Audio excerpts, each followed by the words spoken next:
দোকানে হরেক রকম পণ্য সারি সারি সাজানো, দেখে মনে হচ্ছে যে স্বর্গের বাগান। কিন্তু একটা সময় পরে এই যে যেই প্যাকগুলো আছে যখন খালি হব, অর্থাৎ মানুষ যখন মারা যাব তার যে বডিটা তো আমরা কবর দিই নাকি, কিন্তু এই প্যাকগুলোর কবর দিব কে? এই যে এখানে পটেটো যে এটা দেখা যাইতেছে, এটা কিটা পটেটো, কিন্তু এটার প্যাক কবর দিব কে?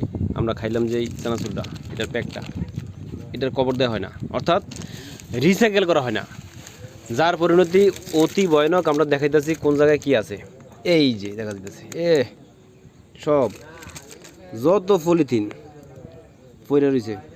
অর্থাৎ আমাদের কোনো দায়বদ্ধতা নেই, পরিবেশ নষ্ট হোক মরুক এটা আমাদের কোনো সমস্যা নয়, আমরা বেঁচে থাকলে হইল।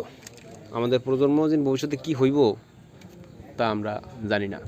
এখন এই যে বিভিন্ন জিনিসগুলা মরার পরে মানুষ তো অবশ্যই কবর দিতে হয়, বিয়ে কবর দিত না, নাহলে কী হয়? তো এই যে প্যাকটি আমরা খাইতে আছি, চানাচুরের প্যাকেট, চিপসের প্যাকেট, এই প্যাকেটটি দুর্গন্ধ ছড়াইব না? গন্ধ দেখতেছে না, কিন্তু পরিবেশ তো 12টা বাজে দিব। মানুষ যদি আপনি কবর না বাঁধেন সমস্যা নেই, 2 দিন গন্ধ থাকবো, এটা ফুচে ফুচে যাবো। কিন্তু এই প্যাকেট পাশাপাশি এই একটা প্যাকেট পচতে লাগবে 500 বছর, 500 বছর অ্যাবজর্ব করে, 500 বছর অ্যাবজর্ব হবো না, তখন এটা কী হইব? কী বলে?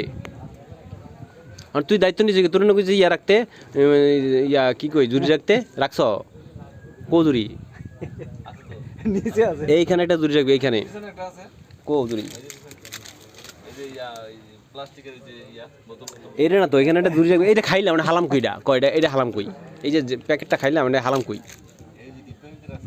ডিব্বাটা কো?